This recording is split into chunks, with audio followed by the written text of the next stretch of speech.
नमस्कार। राजस्थान में 7 सीटों पर उपचुनाव के लिए वोटिंग आज हुई है। इस कल हुई। इस दौरान कई विवाद भी सामने आए। देवली उनियारा विधानसभा के समरावता से निर्दलीय प्रत्याशी नरेश मीणा ने एसडीएम अमित चौधरी को थप्पड़ जड़ दिया। मीणा की वहां मौजूद पुलिस अधिकारियों से भी हाथापाई हुई। नरेश मीणा पर जबरन पोलिंग बूथ में घुसने का आरोप है। वहीं नरेश मीणा का कहना है कि इस गांव के लोगों की उपखंड मुख्यालय बदलवाने की मांग है, इसलिए उन्होंने वोटिंग का बहिष्कार किया है। लेकिन प्रशासनिक अधिकारी जबरन लोगों को धमकाकर वोट डलवा रहे थे। इसी बात का विरोध उन्होंने किया था। वहीं झुंझुनू के कला गांव में फर्जी वोटिंग के विवाद में मारपीट हो गई। दावा किया जा रहा है कि निर्दलीय कैंडिडेट राजेंद्र गुड्डा के एजेंट ने दूसरे प्रत्याशी के फर्जी वोटर को रोकने की कोशिश की तो दोनों में विवाद बढ़ गया। मौके पर पहुंची पोलिंग पार्टी ने स्थिति संभाली। पूर्व मंत्री राजेंद्र सिंह गुड्डा ने प्रशासन पर फर्जी वोटिंग करवाने का आरोप लगाते हुए कहा कि प्रशासन और पुलिस मिली हुई है, बूथ कैप्चर कर रखा है, वोट डालने नहीं दिया जा रहा है। इधर खींवसर की बात करें तो खींवसर के कुचेरा में मतदान के दौरान एक बुजुर्ग कालूलाल घाची 68 को हार्ट अटैक आ गया। बूथ पर मौजूद पुलिस के जवान अर्जुन लाल ने सीपीआर देकर उनकी जान बचाई। उपचुनाव की 7 सीटों पर करीब वोटिंग हो चुकी है। अब इन चुनावों के नतीजे कब आएंगे? 23 नवंबर को आएंगे इन उपचुनावों के नतीजे। इनमें देवली उनियारा सीट पर सबसे ज्यादा 3.02 लाख वोटर्स हैं। उपचुनाव के नतीजे 23 नवंबर को आएंगे। 7 सीटों पर हो रहे उपचुनाव में 69 कैंडिडेट मैदान में हैं। उपचुनाव के नतीजे सरकार और विपक्ष दोनों के सियासी नेरेटिव को तय करेगा। 5 सीट खींवसर, सलूम्बर, चौरासी, देवली उनियारा और झुंझुनू सीट पर कांटे की टक्कर है।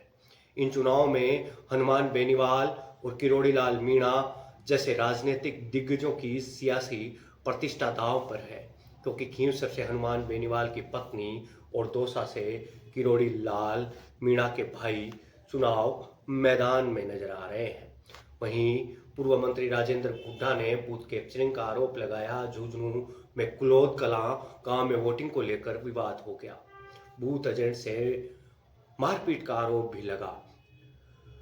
विवाद के बाद निर्दलीय प्रत्याशी पूर्व मंत्री राजेंद्र सिंह गुड्डा मौके पर पहुंचे। उन्होंने प्रशासन पर फर्जी वोटिंग करवाने का आरोप लगाते हुए कहा, प्रशासन और पुलिस मिली हुई है, बूथ कैप्चर कर रखा है, वोट डालने नहीं दिए जा रहे। गुड्डा ने कहा कि उनके एजेंट को धमकाया जा रहा है, मारपीट की जा रही है, खुलेआम दबंगई हो रही है, मशीन का खुलेआम दुरुपयोग हो रहा है। या तो चुनाव निष्पक्ष कराए, नहीं तो दोबारा वोटिंग करवाई जाएगी। अब राजेंद्र गुड्डा का आपको बता दें कि बड़े ही भांड टाइप के नेता हैं, भांडों के जैसे व्यवहार करते हैं। अपने वोटों के लिए पाकिस्तान जिंदाबाद तक कह देते हैं। राजेंद्र सिंह गुड्डा जैसे राजनेता इस देश का एक तरीके से कलंक कह सकते हैं। जो इस देश में रहकर पाकिस्तान जिंदाबाद के नारे लगा सकता है, वो नेता इस देश का शायद कलंक ही हो सकता है। हमने कुछ पड़ताल की, कुछ पोस्टें देखी, उनमें ये नज़र आता है कि मुस्लिम समाज के कई सारे लोगों ने उस पोस्ट के नीचे कमेंट कर रखे हैं कि ये क्या है। मुस्लिम समाज भी इस बात से आक्रोशित है कि किस प्रकार से राजेंद्र सिंह गुड्डा ने पाकिस्तान जिंदाबाद की बात कही। वहीं बात की जा रही है टोंक जिले के देवली उपखंड के लाखालोई गांव में जाट समाज के लोगों ने नरेश मीणा के खिलाफ प्रदर्शन कर दिया है। लोगों ने नरेश मीणा की तस्वीर छपी टी-शर्ट जलाई और नारेबाजी की। प्रदर्शनकारियों ने कहा, इस तरह से हाथ उठाना गलत है। उन पर भी कोई कार्यवाही होती तो प्रशासन करता, ऐसे हाथ नहीं उठाना चाहिए था। जाट समाज इसका विरोध करता है। वहीं नरेश मीणा की बात करें तो इस एसडीएम को थप्पड़ मारने के मामले में नरेश मीणा ने आखिर क्या कहा। नरेश मीणा ने कहा, मैं 4 घंटे तक इस गांव में बैठा हूं। सुबह 7 बजे से इस गांव ने मतदान का बहिष्कार कर रखा है।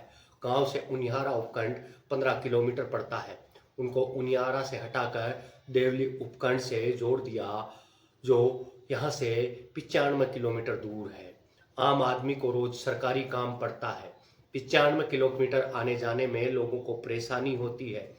लोग कलेक्टर को बुलाने की मांग कर रहे थे, कलेक्टर यहाँ आ नहीं रहे।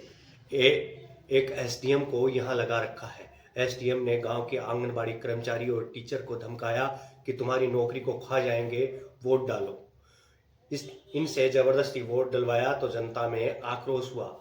जब किसी ने हमारी नहीं सुनी तो इस स्मारक के अलावा हमें कुछ दिखाई नहीं दिया, जिसके दम पर हमने एसडीएम को हमारा जवाब दिया। नरेश मीणा का ये जवाब आपको कितना सही नजर आता है, इसके बारे में आप ही बताइएगा। कांग्रेस के बागी और देवली उनियारा से निर्दलीय कैंडिडेट प्रशासनिक अधिकारियों से भिड़ गए। उन्होंने मालपुरा उपखंड अधिकारी अमित चौधरी को मतदान केंद्र के भीतर ही चांटा मार दिया। एसडीएम के साथ हाथापाई भी हुई और नारेबाजी भी। देवली उनियारा के समरावता बूथ पर पुलिस प्रशासन ने अधिकारियों से निर्दलीय कैंडिडेट नरेश मीणा और उनके समर्थकों से भिड़ गए। ये बात हुई। देवली उनियारा विधानसभा उपचुनाव में समरावता गांव के ग्रामीणों ने मतदान का बहिष्कार किया है। समरावता के निवासियों की मांग है कि उनके गांव को उनियारा उपखंड कार्यालय से जोड़कर रखा जाए। ये मांगे थी उनकी। कांग्रेस कैंडिडेट का भी आरोप लगा है भारतीय जनता पार्टी पर। खींवसर से खबर है। खींवसर से कांग्रेस प्रत्याशी रतन चौधरी ने भाजपा प्रत्याशी रेवंत राम डागा को आरएलपी की बी टीम बताते हुए हमला करने के प्रयास का आरोप लगाया है। रतन चौधरी ने कहा कि डांगा के कार्यकर्ताओं ने उन पर गाड़ी चढ़ाने की कोशिश की। अब रेवंत राम डांगा को आप किस प्रकार से देखते हैं? क्या रतन चौधरी सही है या आखिर रेवंत राम डांगा? वैसे तो बात की जाए तो ये लड़ाई सिर्फ मत की होनी चाहिए। ये लड़ाई मारपीट तक आनी ही नहीं चाहिए। एक एसडीएम अधिकारी को एक आम आदमी जो चुनाव लड़ रहा है वो एसडीएम अधिकारी को थप्पड़ मार देता है। ये कहाँ तक उचित है? बड़ी गनीमत यह है कि खींवसर जैसी हॉट सीट पर भी ऐसी खबरें आ रही हैं कि एक प्रत्याशी दूसरे प्रत्याशी को मारने का प्रयास करता है। रतन चौधरी लगातार आरोप लगाती आ रही हैं कि रेवंत राम डागा राष्ट्रीय लोकतांत्रिक पार्टी की बी टीम की तरह काम कर रहे हैं। अब देखना होगा, अब इन उपचुनावों का पता चलेगा 23 नवंबर को। 23 नवंबर को किसकी किस्मत खुलती है और किसकी पेटी खुलती है। किस पेटी में कितने वोट हैं ये सारे जमा हो चुके हैं। कल शाम तक वोटिंग पूरी हो चुकी थी। ये कुछ घटनाएं थी। इन घटनाओं के अलावा कोई बड़ी घटना या कोई बड़ी अनहोनी नहीं देखी गई।